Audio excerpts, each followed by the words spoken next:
Sanso na ya Wisconsin International School honom a free medical screening where the ataje yatin den nya dia betwa eska bi abra na be hwehwe oni padwa na hu yare a adokro.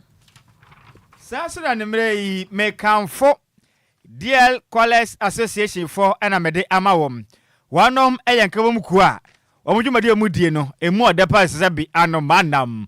Wanom yeku a wanom etai yam papa Daddy Lumba Charles Kojofu sudwumade awdo de nyina titrum efa na nyemoto ana afenso efa na radio station de adasom eye DLFM 106.9 wakabo prema tem dwumade nyina chi ekwei ebiwa monone ena ebi nso omaganam de senti empirifo bo mu prono de ato anom epodem de akọ mo nti no sa okondo so baka DLFM 106.9 enko na chef empirifo amato venza fa onto babebo otom ne nyina infotwe ne yfa mo otomam ahomatrofo no 0538 865 393 0538 865 393 frempirifo yanyu ntrefa wobeka ye ho ne nyina yemfoto na yemfa mo otom akankafo asinko nyamba suma ne bire no edi amejeso takwade kodwokrom twoba wode hyekonkrom Nhyiraba Kwadwo Sammy B mene Adwoa Agyei Sikapa ya tena se ne ba mu nyina akwabo na mo atrasi o ekwaso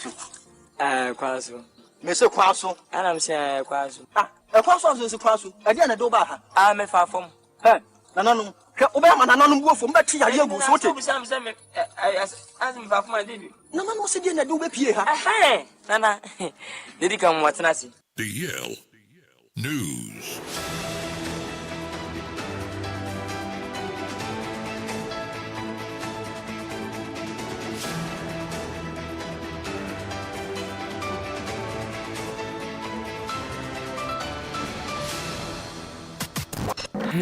It's official. DLFM 106.9.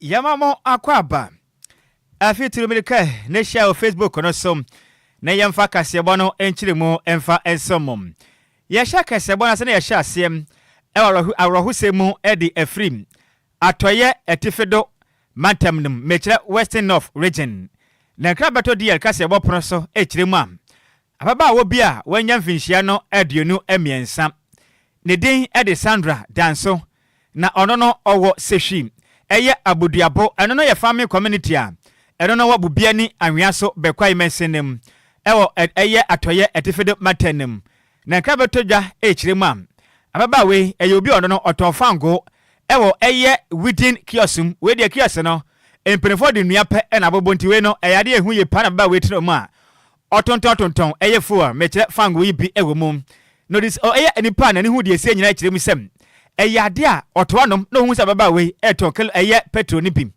no hu ya ne se eja tu se sen ekosoro na eja to eye kios baba we etima otonton fango num na nkrebetodwa echiremu am enipa don tete pote wo hu de ekoso bo moden senkaja omo mo hu moden ekwakotum jai se be ye beboa na ka ejai entimi enjaba wenkwa entimi FF na senkrabetodwa echiremu am womo ye de mbetimi ye bia nanso no nya de a ejai tumi ye edum ye ntina ba wa ne den ede Sandra Danso a mesani wadi finhia no edonu miensa ne baketekete a oda ne kokuma onum nufo kan ho ejai etima hye wo nyinada enumere ya ase akwa wo sem ye pa wo sehwi enne potem na bofo ne papa ne den di Elder David Buate ede sa chaba twetwe komanda wo kire mi sem na owafom ene onya ekose ne bai eja tobia ya oton fangu nti omra fiem okopie mu wa ne ban kiosiri mu ampane ampa ne nuane ampa ne ban de didi Sandra Danso eja na to amekese de eyade eja no ahye ne padua mu nyina tam because abomaden epeja na mu na kopie mu ewo eye bia hodo amamoden ekura emosom na kabatodwa echirima kopie mu ewo ye sehwim eye abuduabo eye family community ni mu a akwageta addition potemo nyina bisa mo ho se enti ebane se na sabe kobrane etumede fango ekosim eye within structure mu bia ya jese ne yede enuabo botan na nipa de sane eton fango tem omodwene ho montia se ne nkwati ene ahodo betwago ye mra eja no eto eten ma mekesa ba wa ne didi da Danso Sandra yi wa hye kura na hu na mumpo ye huni eja ni kadum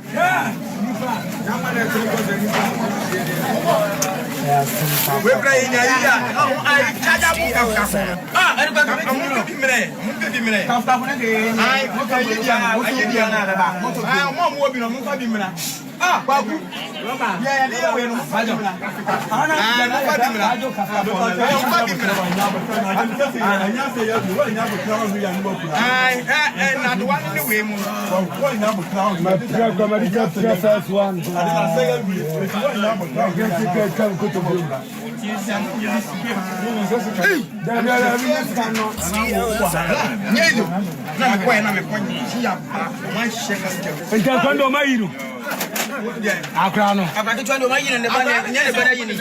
Nyane bana yini. We no da shimpom. We do head ye na je. Ha! Nkofati kwesi. Wafu no wafu.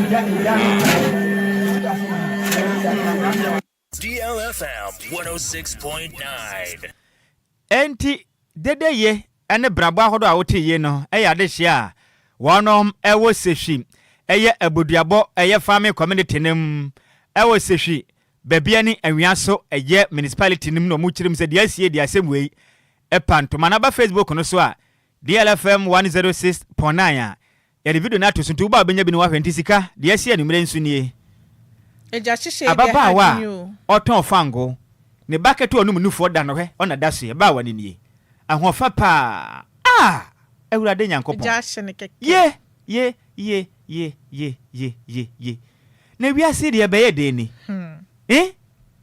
unim da obeko me kopa bibia bedi ne me be ye de na mampa baba wa da Facebook so yi wa hye numre ya da ye man mu ye bro ayasemo we de sanda danso kafra wai kafra one ne ba ne nyina tim kecha mu nyina hye edin sika yento akase bo no so mese kura fem yenko yanim yento akase bo ne so ne yeda so agina rahusem ana chese kwese de etwa mu ana ye mbaba wa mienu apani no eye akpalu emefo no edi mfihia no eye dunum sanso na ne nua ketewa no eye Emmanuela eye zihonu ono edi mfihia no wotwe eye na omomame ana so papa soma wom se omomodin ana omonko eye busua asase so enko no omonko fa ade amra na emom twanya ade a omutimi eti omonka no nam so momo se eye search operation ase ebe omodin akwafuo mu hono ma no wa eye brew na ase ana chese eye Emmanuela ni emefei de ya ade omoda hono ma kodwo to omato anananom ewo ensiedo na reporter yenya ye no echire ma na chese omutini na omaprepra sanso no do mpemu etimi ebubu no mbo modin afra ya police fo ama mutimi ba ye bia ye honom ebe hwe ne ekoso wo honom mbo modin atamemu no edi omokọ eye nkwanta eye municipal government hospital eye mochwe wo honom se ne ebe yo metimi akra emu no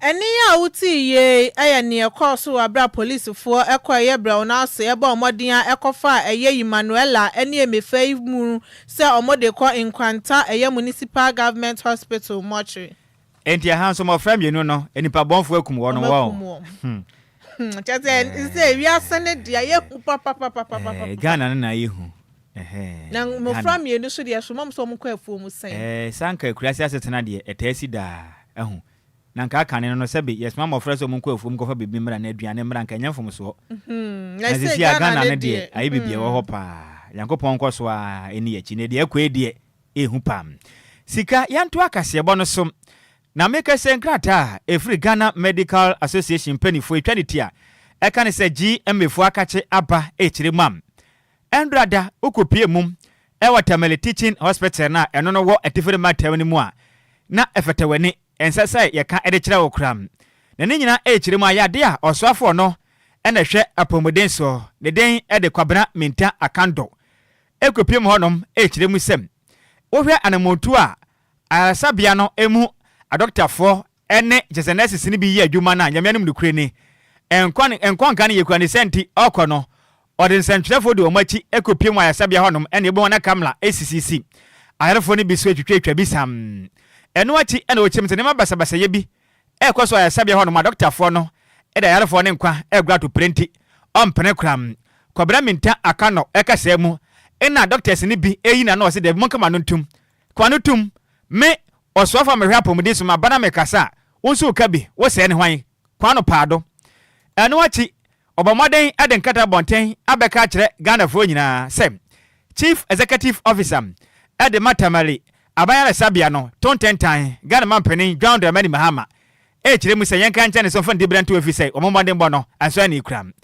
na nkata ba bonten so no ena Ghana Medical Association penny for say yenka nche osofo no ena hwa apomuden so kwabena minta akano ena wukwadai eye ofuruso busuma yegumi ne data so de numiensa yanka nche ne se pempen wosini pen o kire mu se ye tumi na Ghana fo e de ahye wo mu nsenti sabi tumi no de mo pe na mo de yem enipa nkwa wo mo nwe ho yenya tumi nti de pa na ye beye ene Rambo style ni bia ye yiwati ye tete ye betete be papa wusum se ya na ekoso ma o kire mu se de ekoso de sabi asemwe e pantoma ye pam mpanifu akasa e kire mu sem anamontu a kwabena minta akano osofo wo na wo hwe oman Ghana ya pomuden so watui sabi airtime ni senti ebe en manim yata beka kire Ghana Medical Association penny for say asem godie wo pomu nyina chaw evise sabi so obi ye na adwuma se doctor ni a woni ho kwan se sabi so afom mra ne mpa ene na ntrase na fa ne fa sabi ekwanpa so na ne ni nkomo na pa se wo bawura ayaresabia watete nipa ateatea no eba ne sabi na adwuma yefo no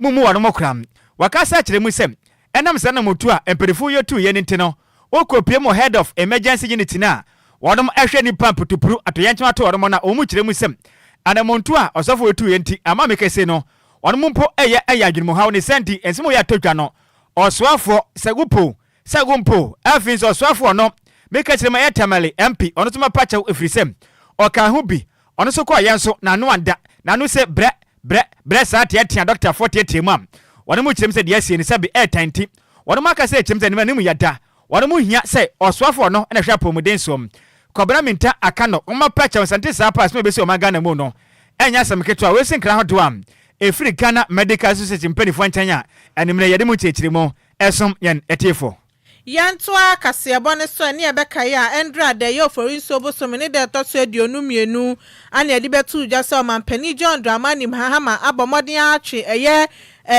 otemuafo penny Gertrude Araba Tokno asan echese onye otemuafo penny ewo man Ghana mubio na we na ye minority ye dom kuma momra shebedwafie enso beka seti na matu ye mampani John Dramani Mahama etu ye echese dwumedia odi ye nde wanya ade kra na ye statement bi omudi betu ja na moka se de omo audio ye nde ye nimtiabuo pa emfa emra kwan so esan se court na nkasa krampo no emfa bibia embetu nti adenti no mampani John Dramani Mahama utimitina ho na atimi yi eye otemuafo penny Gertrude Araba Tokno edi free eye otemuafo penny adwumanim na de omo ye ne de omo hu ne se eye 1963 eye de esi ye no ewa abre ye mampani dada eye Kwame Nkrumah ebe omodian etwe eye Chief Justice akukosa edi free abem sanso no mampani John Dramani Mahama so eye no mo kire se we de asa wo de amanyosem ana edi dwuma na emom enyamra no ana wudi dwuma we so pomodian asa akontabuo ebetimi akoso emfa amanyosem honsem na wontra nka se opese obi embra no mbeye eye otemuafo penint na watimi ayi eye Chief Justice eye Gertrude Araba Tokno edi afri wonu wa bra emra bia enche so betimi ache no asan yeto akase bonse ye monfa hura munyina hono ma ewo MPP osono kokruko amanyoko na akachiam na Ghana fo beka ya emfimpe mienu ne edionu enamu abatori mu no na panipa okogina MPP amanyoko na enamu ekopre omampani di brem Dr. Alhaji Mahmoud Bawumia na engugu a odi no Ghana mu no ebinsi da we de engugu odi afemframpam ne ba sa pe na Ghana de shebi kasa sa na mo kyerem se Alhaji Mahmoud Bawumia unkugo de uye nkremoni enti na Ghana 4% nkremofo be di Ghana fo so ne sente motu abai editi awem na Alhaji Dr. Mahmoud Bawumia ene odanu aduani ye dia bansem mu kyerem sem yanka nkyere Ghana fo nyina mo na montene so eka nsem bi edigo nipa sum kyerem am efri se oye nkremoni nti na Ghana fo anyina ntum antu aba emfa ma ne dia asem we no kyerem se pempen wosini pen yanka nkyere Ghana fo asem we enya nokre o kyerem we data bia ni hono ma abeda di kyerem se sabe so obi eye nkremoni eto aba de mana enya de osefata so obedi Ghana ni mu anam Dr. Alhaji Mahmoud Bawumia kasem no kyerem sem emra Ghana fo beka yakopre omampani akwamia won fempem mienu ni aduonu enemo no na nkremoni no na ye ba kope dia Kenya na Kristofo na nso abato no kwewe ye no na nkremoni no watoso mienu eye wono ne senti modern boy no sabe na di twam ye pan ne senti onim de enti ene enipa bi ede sabe amanyosem ebeba dane ene ethnicity a okyerem se ha dwen ye pam Dr. Alhaji Mahmoud Bawumia decided to jam na kopie mu ewo MPP amanyoko no atena yakese makrabo parliament mu ene wagaze na okyerem se science mahodo ekoso ne propaganda yensi ni pakoni hu evidence mahodo na ekoso no no kraba kumpo enya de mu kra na momu no nema na ankoye efre MPP amanyoko na akachene mum nyese oyenkremoni nti na odi nkugu awabatonum. When we finished the election, there were so many people who were giving different reasons for why we lost. So many different reasons. But people were speaking without data. And you can only speak forcefully with data. When you look at the reasons people were offering, DLFM. one of the reasons people offered was that they said that they didn't vote for us because our presidential candidate was Muslim. Have you not heard that? Didn't you hear that? When I heard that, I said, this doesn't make sense. This is not the Ghana that I know. Because if you look at it, we went for primaries. We had 10 contestants. I was 1 Muslim, 9 Christians. But the MPP voted for the Muslim presidential candidate. So that could not be the case. So I decided to do some data analysis to test this hypothesis. And when you look at the data is very clear. In many constituencies across the country, the MPP presidential candidate performed better than the Christian parliamentary candidate. In many constituencies across. So it couldn't be if they were voting because of religion, I shouldn't be performing better than the Christian DLFM 106.9. Even my good friend Nhyiraba Kwadwo, who is giving a lot of heat to the government at the moment in Thailand. Nhyiraba Kwadwo is a reverend father in Nhyiraba Kwadwo. Adwoa Agyei na Dr. Alhaji Mahmoud Bawumia ne kasem ana wasan kyerem se sia yekese ne yadem empenifo ate abedwoku a wanom eguso esi nkunya hwehwemu afa nkugo potowa MPP amanyoko ne diye ewa fimpem mienu ene aduonu ena batom ni senti openipa no ene da ekura no Mike Okwei report na mo hwe anim se beba ne betumi aboa pa manjehye mapatumi aba MPP amanyoko no asen afantoma pa e de afra. I am very happy that Professor Mike Okwei and his Elections Review Committee have submitted their report. We've waited for this report for a long time, and they delivered the report on time. And I must say that I am very happy with the Okwei report. It has put to bed a lot of the propaganda that was going around about exactly why we lost the election. And I'm very happy about that. What is important also is that they have made some very important recommendations for this party.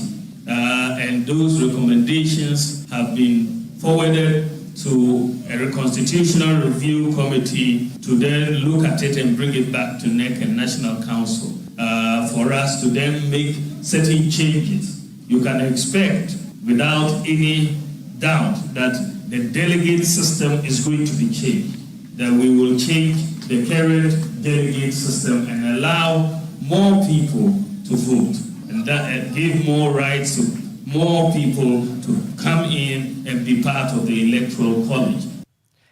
Ne kwa mu na Dr. Alhaji Mahmoud Bawumia o kyeremu am yanka nkyere Ghana fo nyina asem ade abako a edi mutintiman pa ma MPP osena kokrukama nyoko ne di ntwo e wo fimpim mienu ni aduonu enan abato no mu ni nyina ne se MP amanyoko dodo emu emadodo nada etimi ankwa nkoto abane bim eno na ka ho pa mema wonu mu di ntwo ni senti yekoye ni mem emfimpim mienu ne de aduonu watwa abato mu dodo nada mo yem bibifo no enkokoto aba no na moto aba se de tie be MP amanyoko no besa beje tumi ebedi o magana so ebio.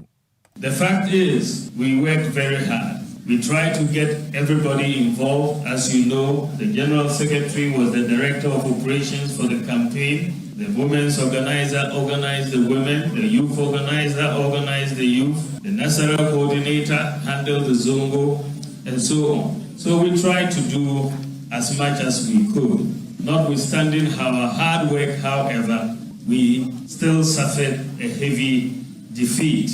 And when you look at what happened, you will see that it was internal.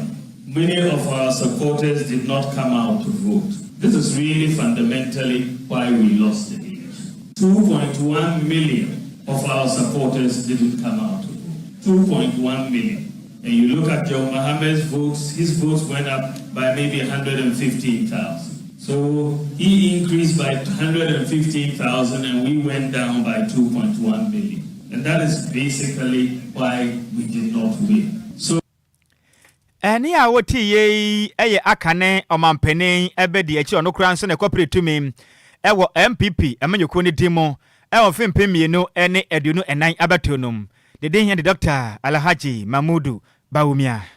Yentua Kasiabone so na press conference bi akoso na ekuo bi ana yes a press conference edio amoa edomo so eye concern and aggrieved the youth of Yendi Siamanyoko no ebe omodia ekasa de Fraye district chief executive edema eye panda eye district no a omoche se yade a acheye papa enu nam so amemabnu na ewo Yendi Siamanyoko nim no ekasa ede afa ho na eye press conference yi ekoso ewo ye constituency eye party office no wa ye pandai chese real concern youth for no chira statement omudi tu dwane chese nya de omo ye omo agency komo to ahye obibia so na emom na omo pese asumdue ne nkabom enkoso ewo eye ndc amanyoko nim ewo ye mensin nim na ye mabunu ni nipo omanim eye jamfo eye Beni Pomchi ono na ba omodia edi omanim na ochese eye district chief executive ni de obi ani tumi so betimi yi na emom eye omampani John Dramani Mahama nkwa ana ho kwan so betimi yi eye DC ede amawom na emom eye kasa bi omokasa na omokasa tia chese obakasa obi wo onma wa yemre obi wo onma onye popular a omochese sansama okani na ase bi nsoso efesuma se dijumani adi na nya ade edi obuo ema nipa no sanso na eni entwaye nti no de adesede kese na omosanso akese tia eye constituency chairman Mr. Kwame Bawo omobo omodin eto ehye so. The national vetting process has been unjustifiably halted without any official communication or explanation to the party members and stakeholders in Pandai. This unexplained delay has halted development within Pandai district and fueled widespread suspicions and anger among members and their stakeholders who fear that the party's internal democracy is being undermined by a few self-serving individuals. On keeping the good people of Pandai awaiting in abeyance, the concerned youth of the great NDC deemed it prudent to meet with the constituency chairman to know the reasons for the unexplained delay in the appointment of the DC for the Pandai district. On that account, a meeting was convened at the party's office on Tuesday, 15th April 2025. To the utmost dismay of the youth, the chairman, in an absurd and a condescending manner, told the peeved youth he would not have honored the invitation if he had known the agenda for the meeting earlier. A surprising revelation was laid bare by chairman, which took everyone present consulted in the vetting processes. How can you be a panelist and can't tell who were qualified or otherwise from the regional? Was it the same? Any awuti ye eye concern and aggrieved youth edema NDC amanyoko no ewe yakpanda immense ninim. Yantua Kasiabano SWM na ye momfangura mum na make say no parliamentary select committee wanum na omhwe omanganam mechire eye sanitation and afinso water resource eswam wanum akasa echirimsem wanum edwene zoom lanyon adwumakuo no wanum apomuden and afinso musika sem ye pa efrisem okopie ma eye youth employment agency na Wanom ene ehye wonom ase mu chim ze Zoom Lion Company Limited no. Wanom partnership na dem penifo ani e de akire ye pam.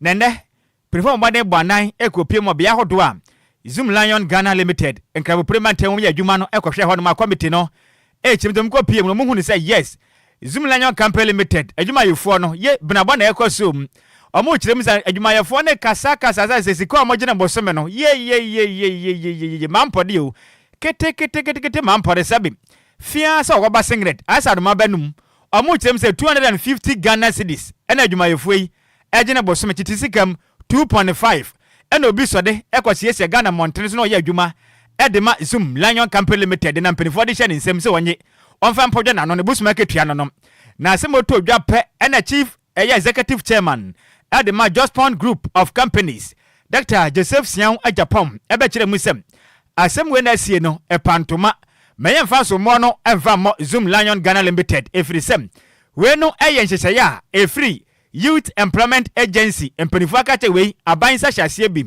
ana mo ka kire Zoom Lion Company Limited mpenifo se bosum du a muntu adwumayefo ne ka 250 Ghana cedis titisikam 2.5 pe ne sentence mo we memfa mo Zoom Lion fo no we de enye mo aka kire fo so no efri. So what the contract stipulates in 8.12, the agency shall pay an amount of 258 cedis per month to each beneficiary.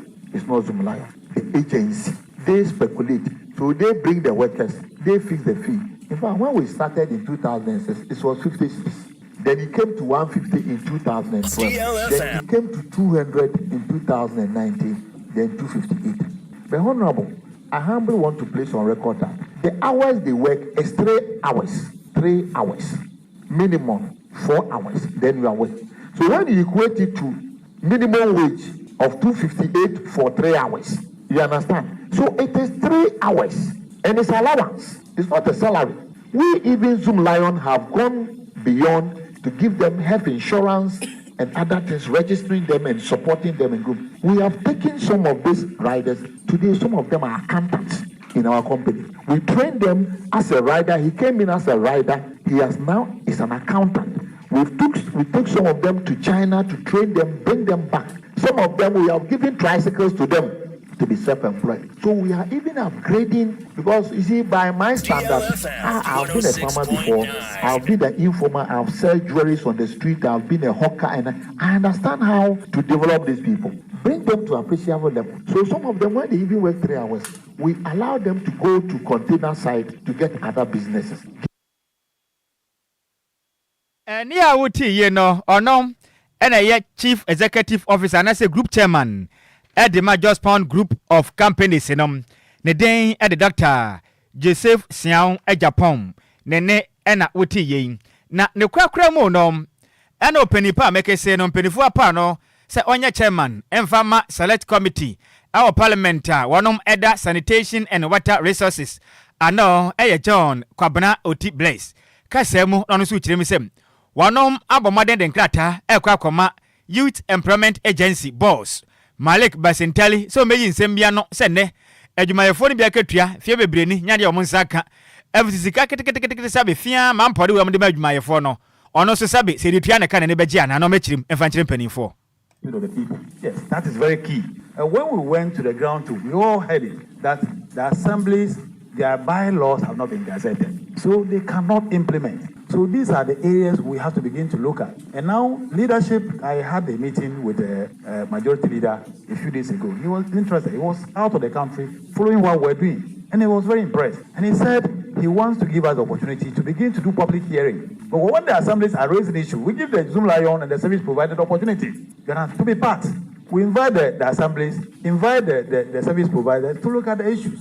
Then again, we'll have an appropriate forum where we engage all the players in the industry, the Ministry of Health, Ministry of Local Government, Ministry of Environment, and all the embassies will be invited. I've spoken with a few ambassadors in the country. About yesterday, one ambassador called on this issue of sanitation. They are all interested. It has to do with the lives of the Ghanaians, and all of us are part.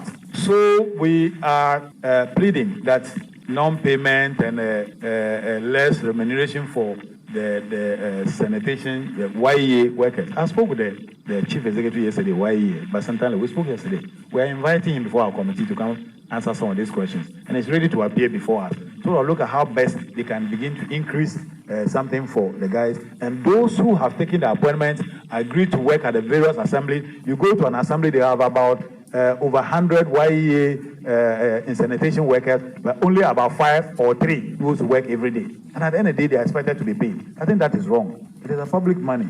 So as a committee, we will continue to do the right thing. We will ensure that within this phase, we have a 4-year mandate. Any awoti uko PMM Parliamentary Select Committee a wono na hwe sanitation and water resource eswam John Kwabra Oti Brace ena wote ne kana mane boy yensem treni Same Opoku ena de besme yeda ye ho akwaje Adwoa Fonkrato ye ba kase bo no ye beto aso.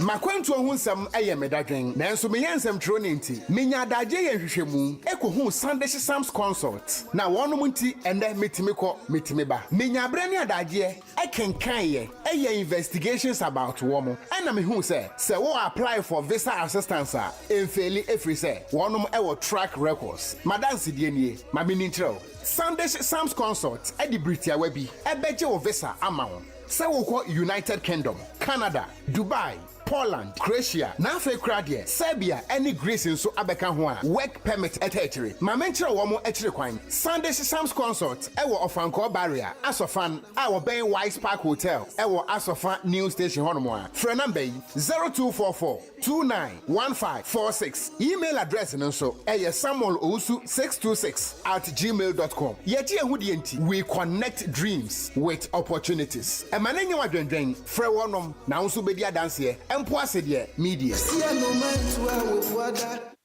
Yamamo akwaba na afe yaken kai madwen kire ni bie e Facebook no so na yemfa mo efi piaga pega no kire mi se Ghana man panin John Dramani Mahama na eye LGBTQ+ ho nsensem na kwesi sen Ghana man panin ye na sanye na yenko yanim na Kwame Opal School Newman no kire mi so highlife a difference and total filling station and wo kire mi se they do the Ghana for hia solution papa free say wo hwe ne ma ekoso man mu pass ne ya resha for party afa judicial ho a wakoyi otemofo pani away enkwesi free the Ghana man pani enya we ntin de to mangalam say no we na ya hu bibi we su afri eye Paul eye amanosozi and wo kire mi say good evening ayiko ya da se pa senior we su fidele ka ye 10 wo kire mi say good evening senior yanso ya ma adwene bi ya chia pam Master Prana Junior Kentapon wo kire mi sem Ghana fo no muye papa so moto aba e de ma Ghana man panin John Dramani Mahama ana afenso endi se manyo kwa mu kire mi se we de mammo we de sabe etro ka dumu so nko agalam se na je Ghana nyina fain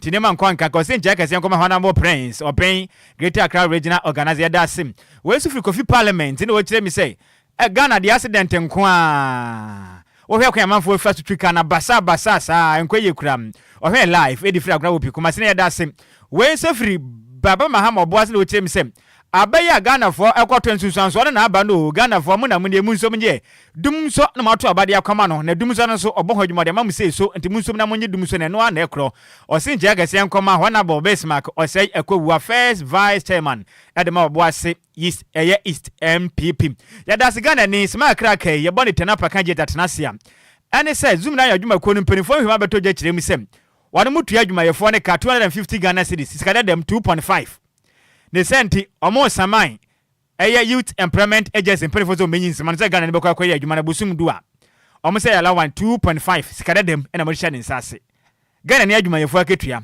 asem wei wote a wo so musen enya wanwan say na fi age Ghana mountain so 0534050199 and 0593406565 wo ba 30 seconds bonitew na unia so bonitew ne nyina ye bonitew ne yakoya nim hello majo ya jawa Kofi ma ashamo demonstrate openi mayenkwe over I want to bosom ya 2.5 250 Ghana cedis na Ghana ewe kokokra say stand 3 cedis ni 4 cedis the question so na utu ovika bosom 2.5 kese dekra ne chop one kra do 10 cedis so that o kwaje 10 say ana mpenifo ne te Jubilee House na Yeah, na mo discuss yo. Sa, dada na. You come out the very fees so Yakopon Weber. No question. Medase pa Kofi, ma hello Majo. Nhyiraba. Sa Kwadwo Tema, community level champion, me yeti animre. Oh, my feel wow. Bese ma feel say to senior. Oh, Nhyiraba. Senior. Me pa chowo college association number no boma me bio mu a me sira o. Me besora me bo ama wa ntia na wate waso. Ena ne etosu mienu. Me sabi ka fracha me individual akra no. Me tia 1500 ema me workers o me mienu. Now Ghana the whole Ghana o proper Ghana o money 250 bozome. Now auditor day. And then we bought if you are crying, we bought if you are crying, a day for 250. And so no. But that's a sack of day. Ya mention bebre no adwenche mu hwem pa. Hello Majo. Minu amejozo. Senior udin baby akasa free. Frank Naro ni udo meyo. Champion me enti animre. Na me pa cho.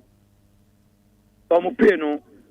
This year ya na esate na free tete. Da e sha se ko na 150 Ghana cedis pe. And I'm about to do 250. Any yesre. Omampani.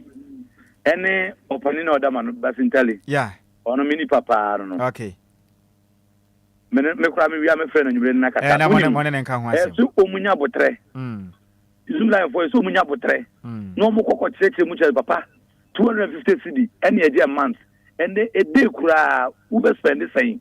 Omo cheche mu chen na sani ono so wa oya badaye no obeti o mase na mo yese mo de ne kokko to mo di free ya ka to amre so ebesi ne na do di 8 years man kata ene 3 months obi abedi na mbe kata obianka se de ne kokko parliamentary committee na mo so mo be free no me chire nsemu enchire wo no mti court asem ni no mo oba wadi na ye bo di kura bo so mi peni mate me da se bebre ye mo tuna de na parliamentary committee na mfre no mate me da se bebre si ni mate me da se bebre hello Majo. Wafa. Ahofe. Yo, good evening. Mejusi o ma hofe me yenko. Yo. Me si Ghana be ye de na asemu. Da benda ye tu kwan kwa aman foforo so a. Ekonu fie ye fe. So si e bi se ehun se san krofo no, de no mo ye. Ne kwasem. Obi be ria so aye dwuma pra. Sabi se nipa no won kola we butua. Na sa busim besna so money 2.5 a. De no de be hwan kola no. On ne busia bede no mwadidi mesra ban pa won tu nani fa nhwe nkrofo yi amu so mo bre yo me so me da se pa hello Majo. Oh wenti me nyina so fa cha me pa me fa me very fan na call na yen sorry so na Apakan git metena se na onfa akopapa so nsema enkan su no enfa nto so hello Majo. Hello, good evening. Evening. Ahwa fa udin ba bia akasa free. Abraham Gladys Nkatafi Dodora. Ma Gladys enumre me yenti o. Oh, and you never dear. And then, it's not fair to go my. Enyanwa. I'm penning yet. It's not fair to go my musano. This is one never been found pan already. I know.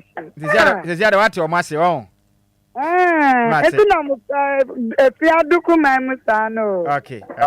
Let's see the pa. Hello, Majo. Yeah, no. Senior, we didn't be a free. Papa, you're American because you're free. Miss Alec, my intio. Papa, Pacho, Abandada no chumuno. Satam no mucho case. Senior, a bonnet da honor as a champagne for a better one at that way. And one at the home. And one at the honor. Remember, oh, Bibio Mubi. Eh, the boss must know what you pay what we are in the two. And only a 7. And I'm going to the amount of music. There be wow through fear. Can I be on the resident? And no one or Debia. Papa, Madame, face here. Miss Medasi Bibri. Yet, I see, Mr. Emrana Copa, ya dear to me, a far from away.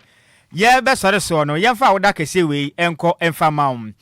A very special birthday, Echo at the Mount. Calvin, Calvin, crying, within a nom. Not wo. Wunya bema any DJ Afiba. Now I say yan kanjira we same. Although we ye pa na na wa de ni yankopon onhira. Oh.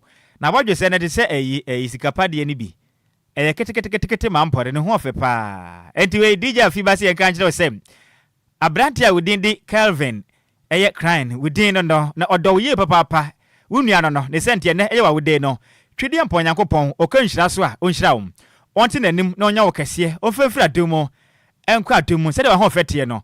onko so ama ni hyirenso no endwado na onye okese emfiri adomo enkwadum ti we happy birthday enko efamao Kelvin Cran wo unua ene DJ Afiba wo adwuma e DLFM 106.90 senior yada wase ye pa na yenso ebo abaso yakopon kwaso anya okese DLFM abusuako nyina nso yama awoda pa we na kase ebo no yade asi emusemufuo no eye Maze Mebel entry ene se mu ede emayen DJ Omalion de kopie mu e wo Facebook no so akenkanfo ebesoma ne mere no se ye mienu edi amege som eye takwade kwadwo krom twabe wo de hye konkrom Nhyiraba Kwadwo Sammy B mene Adwoa Agyei Sikapa ye sore ho na eba Apakan GH ode de na eba sports ani enti oba one na eba beto ase ho sekotoko coach ni wate so mapam no matepa DL Power Sports emu ade enti say ya na ode ba ho DL Power Sports emu ade enti we the popular request ye best resa akode tema committee 11 all request for DLFM College Association for na me de mautew enti tie ne pa 0538865393 0538865393 sak Dear College Association for Homatru for no 0538865393 yada se pam nyama mu nyina mo anitia adehye DL Power Sports emu ade ejawo dead DL Power Sports emu ade ejawo dead DL Power Sports emu ade ejawo dead DL Power Sports on DLFM 106.9.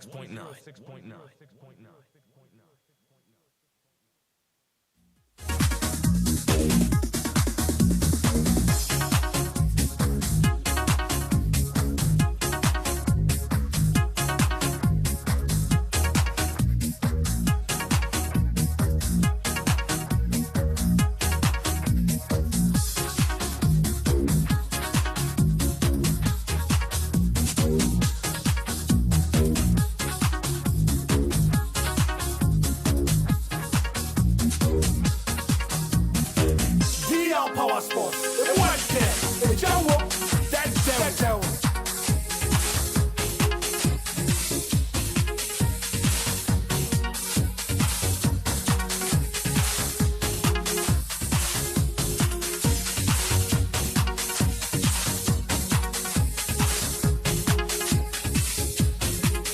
DL Power Sports emu ade ejawo dead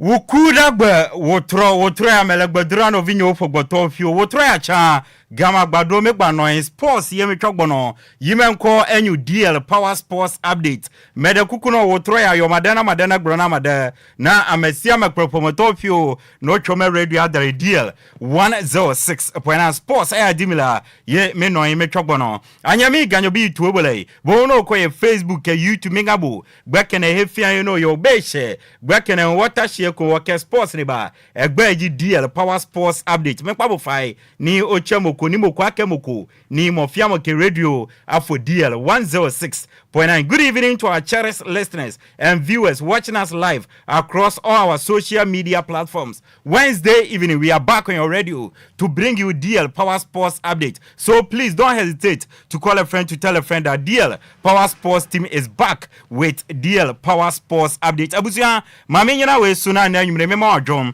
ema wakwa baba bibia wo bia ene ukwada nwumre mre we du sa gudi wo mrante yesin kunya na gudi wo nsama woro a ekọ twine ekọ bremane ankanso ne ya waso ntia ne waso atia wanya nchemuru papa ne yatena se yeri nchemu papa no ne nyina ede eba besomo ya gudi wo nsama edi adane ebu mfumpa ne ade ncheche ewo Ghana bibrem ere broni cross ya trading DL Power Sports update ya koped ya bresemufo watena se ewo so asone so kroje ntebe ne nyina weye fimini akedi osie modu otie fuedi tie se wote ohwe fuedi hwe se ohwe ena yen okafonso no edi kase kan yatena se na nwumre ya yede eba besomo ya tasen samana bone bede ya besane mu edi agu fam dia ma babibia obia tami kuchu ni amfa nsam no embesom na bribia yetena se oni misa adwuma kuo biara oma ene yere agudie mu nsam no ereba enti na nwumre kame ho ni amfa seda kese aseda chenchirenche amfa ma adwuma kuo aye from Lumba enspa na Lumba nsupa eye nsu a abadwama nsu emu ode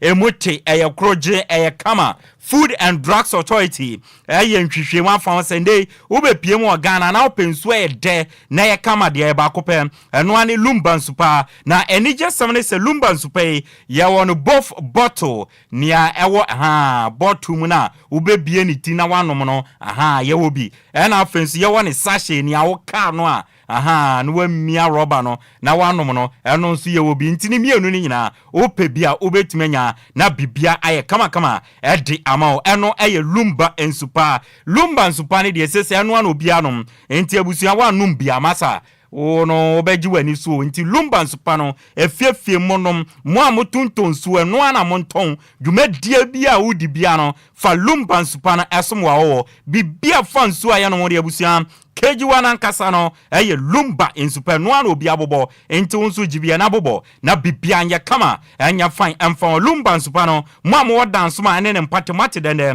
madam abanyameche mo benya bi wona akachi wa P2 lane oben Lumba sport no monfre eye madam abanyameche wo 0557 349401 ofankwane ne mpatemfo yenyimu emfamfimu ye monfre Mama Vic na mubenya bi wana kache Mama Vic number ne ye 0500 680783 Lumba nsupa opi ato both bottle ene sashina odi DLFM akache ewo nkran agbogba junction yene Wisconsin International University no ena edi animhwen ya kache odi obora reception wono kachire abayewa no woni se open Lumba nsupa bi ato both bottle ene sachet obe guide onu wetumenya bi ato na bibia aye kama open dodo ato ana Enquiries bi na opese oya friend numbers no 0555 0 no abo 5 miensa 274757 ana 0577 475343 Lumba nsupa kite mu na nwumre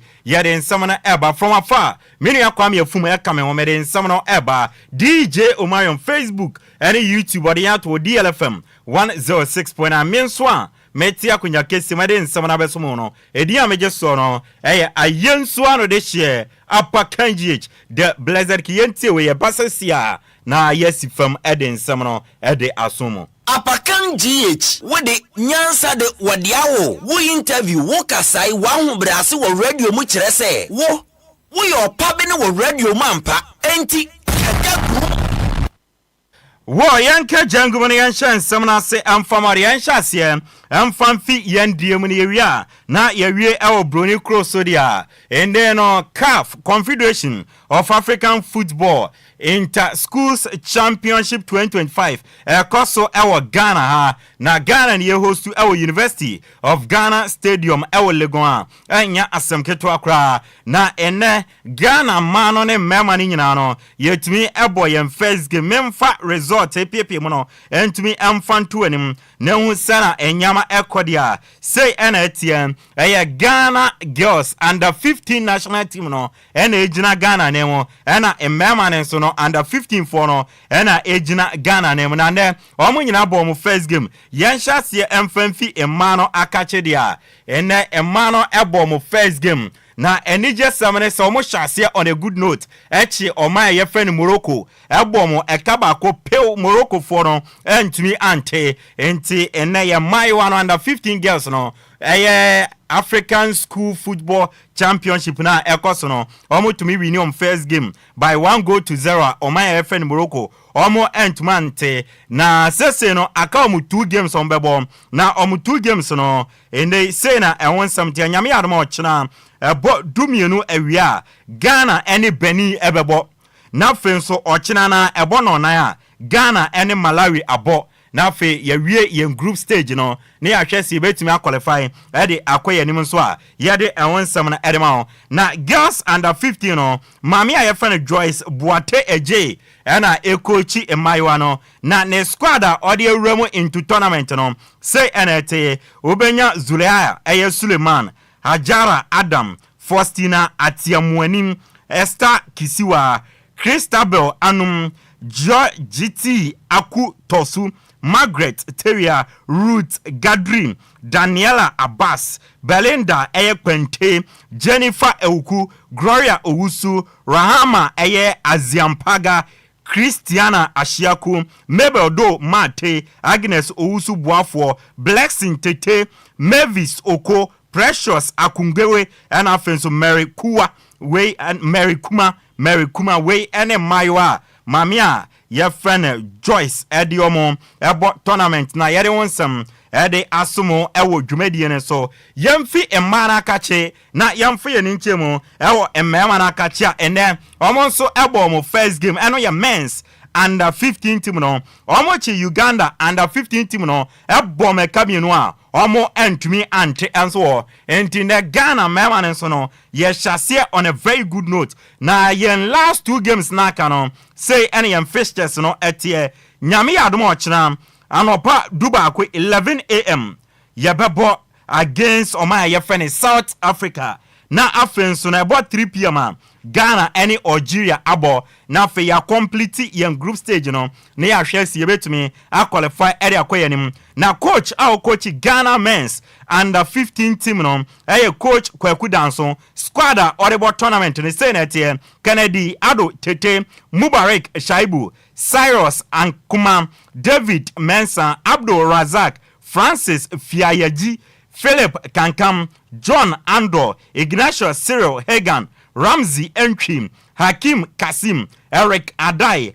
Alami Yao, Akurogo, Bernard Warbeck, Festus Jemfi, Faith Ajanum, Emmanuel Dra, Roxin Agyei, Vincent Akrugu, and Ebenezer Agyei Way, and Sone Squadra. Coach your friend Kwaku Danso de bo African Schools Championship na Yadani Echire and so Ediamao enti challenge for me say Africa Inter-Schools Football Championship na koso Ghana no and Ghana both a man na yetumi awini and gamer yade and want some area to win and Jebia Ghana men's under 20 team the Black Satellite of Ghana with coach Desmond Ofe AFCON 2025 under 20 and mema no omo de so na ne omo boy yonku fa kensie ba kom e de boabo mo sane be ya tournament ne chance ya omo fitness ne betuma gina na so na omo etuma bo omo modern na mo ma yo se ne se ne omo lusu game no by 2-1 against Omaya ya fa ne Zambia ya tumi abosa nkomo no e de achiro ya mfa ye ni nchemum e wo man football na ya mfa nsam na mfa wadia Women's Football Festival 2025 Ebaso Meka Women's Football Festival any time yabo a man FA Cup final and afenso no omo league no nyoji Southern Zone and Northern Zone no yabebo champion of champion na ye yini obekwa gina Ghana nemo ewo CAF Women's Championship no na Ghana yen Women's Football Festival no ni nyina ebeba so memeneda May 10th 2025 ewo University of Ghana Stadium ewo Legon na Emano FA Cup final no say na tie Jonina ladies any Faith ladies and ebebo 3 p.m. nyame adoma memereda 10th May 2025 na omu wien so ebo anwumere no nsia na Women's Premier League champion of champion ano ampem da kwa ladies any police ladies and the bay yantam so University of Ghana Stadium wa Saturday 10th May 2025 ano 6 p.m. yetumi abo onkomo and so edi acho no wuni akọ ene niaba Easter break nintino Ghana Premier League eko so ebia one result no mamin sisu biem emfawaria Match day 28 na Easter break eko so result say na kokoyeye Hartlepool Anshebi Kara United Anshebi Nations FC 2 Asante Kotoko 2 Bechem United 1 Brekum Chelsea 2 Basicoli Stars 1 Legon Cities 0 Dreams FC 1 Vision FC 1 Heart of Lions 3 Accra Lions 1 Young Apostles 1 FC Samates 1 and Babiani Ghost Stars 1 Mediama 0 Table no say na akoye Babiani Ghost Stars can 53 Nations Atos me 51 Miansa Heart of Lions 47 and 9 years Antikotiko 47 Enum Bechem United 43 Heart of Folk Atos Insia 42 Okwa se o mo da relegation on say NT 16th Accra Lions omo 29.17th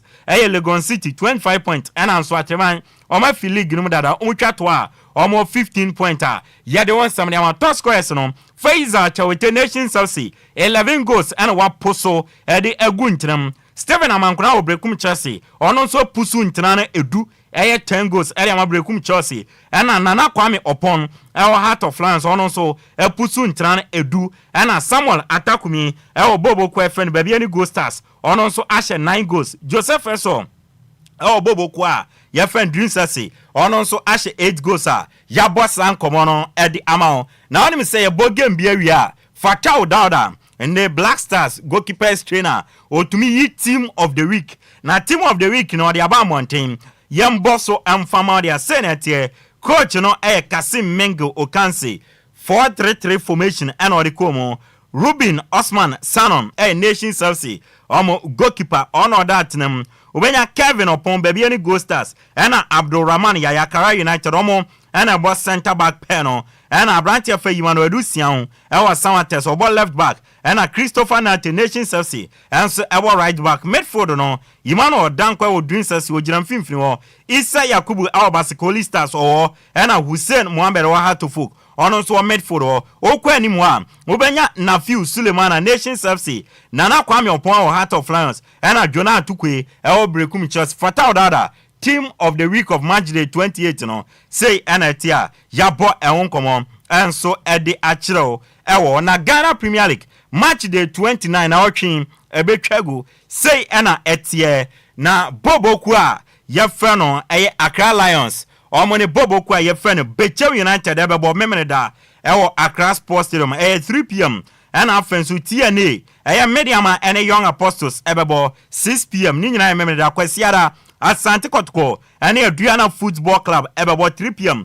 Vision FC and Babiani Ghost Stars about Legon City and Heart of Lions, Kara United and Dream Stars, Brekum Chelsea and Nation Stars in Asamates and Basikoli Stars about Games Wenina, Kwasiara 3 p.m. and Ebet Metregua, Yade and some at the MO. Na Ghana's version of the Air Classico and no air has any Kotoko anytime you're Bobiano. Air Classico na enchebia second leg no ebetumi atodwa woni se first leg no kotoko etwi mekodi ye hasofoku enti second leg no ebaso na date no abam na empene for tight no mo de atoso no almost say the unmissable enti achese game we obia ntumi mese ese obia pe game ni bi ahwe eno ye match day 30 game na almost say Saturday and Sunday rather yes Sunday May 4th 2025 and a game no ebeba so ewo Accra Sports Stadium and so fama me say has ene kotoko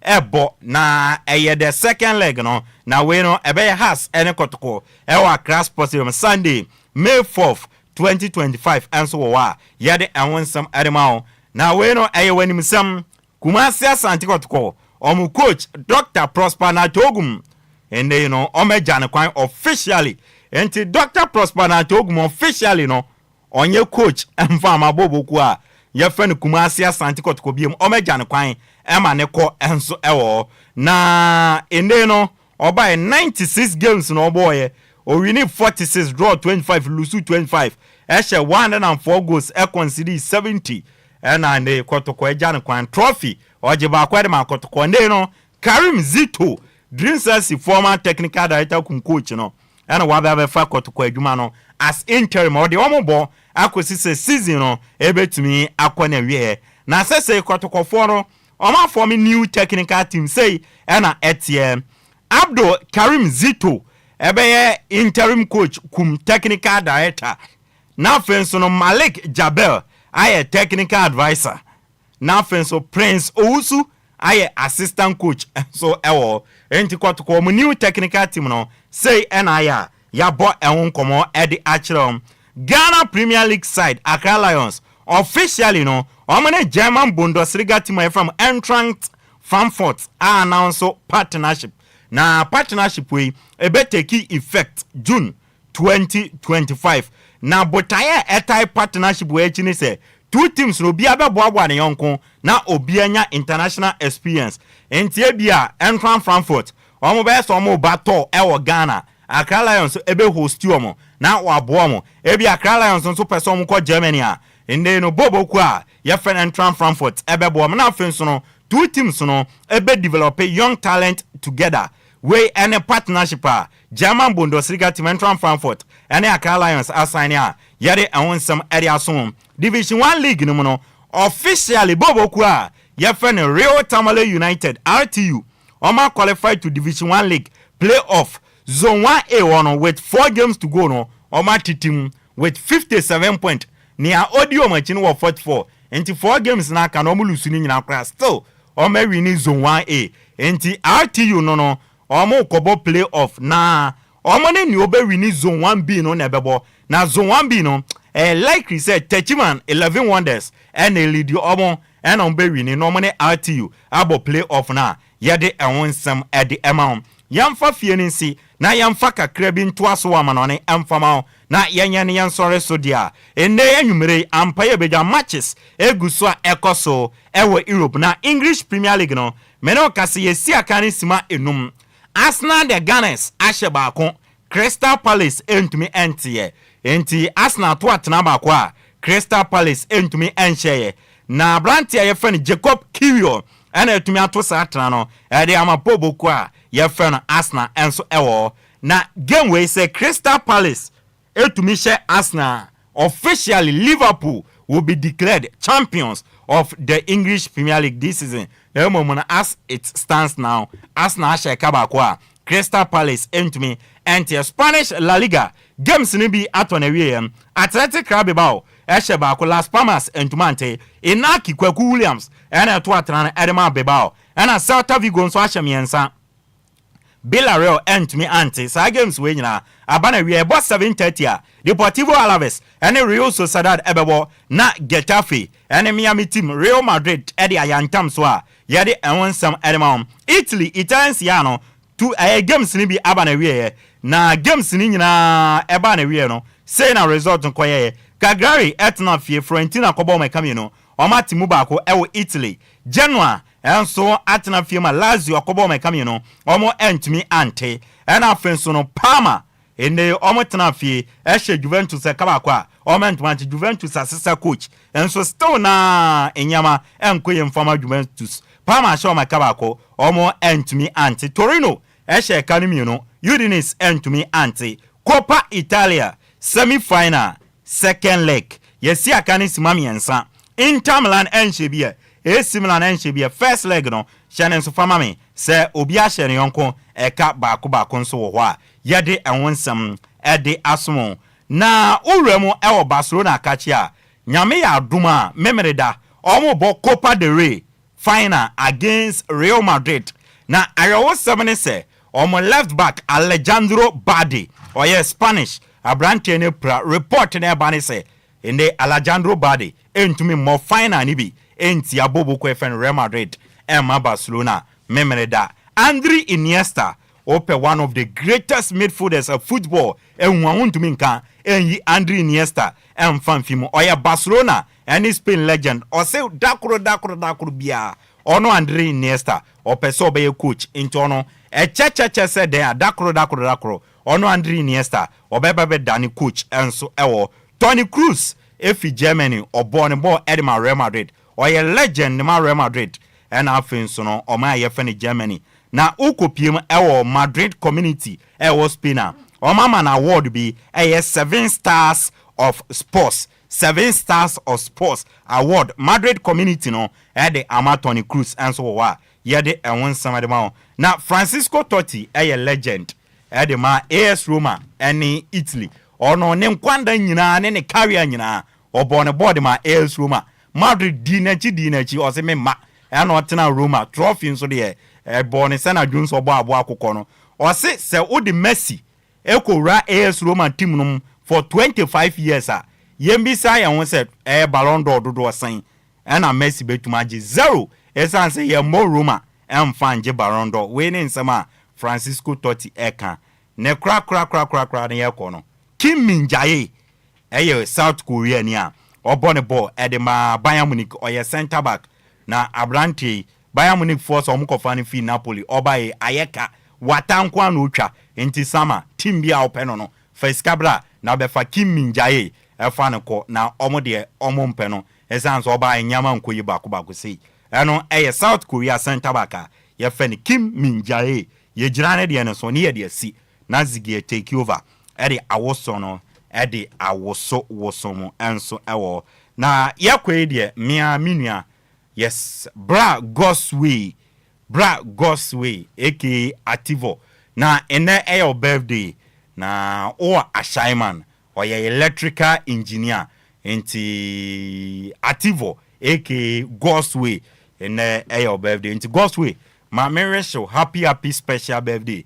nyame nshira onye okese onto nkwanem na ne ahwehwe bia no onfa endomo enso ewo ho eno ye Gosway asida kese enkoma Lumba nsupa omukita emu yade nsem no ede by DJ Omarion asida kese eya Kwame Afum asida kese eya odia me ametena kunya kese mu ede ensem no ebesomo no edin ameje so no eye ayensu ano de hye Apakan GH the blessed ke me amebra pen Mr. Kofi ayenu ayensu ano so watema minchiao ono wife sister Mary ene abusuane nyina na me kwe de DJ Ziggy onja ade ne dade bia na anoma ne tua na etu omutu wie nso anu wabesu ade a kire yen o take over na ode awoso abewoso musa akosi nondu muntu nefo na anoma no onja etu Ziggy is happiness yakra obia.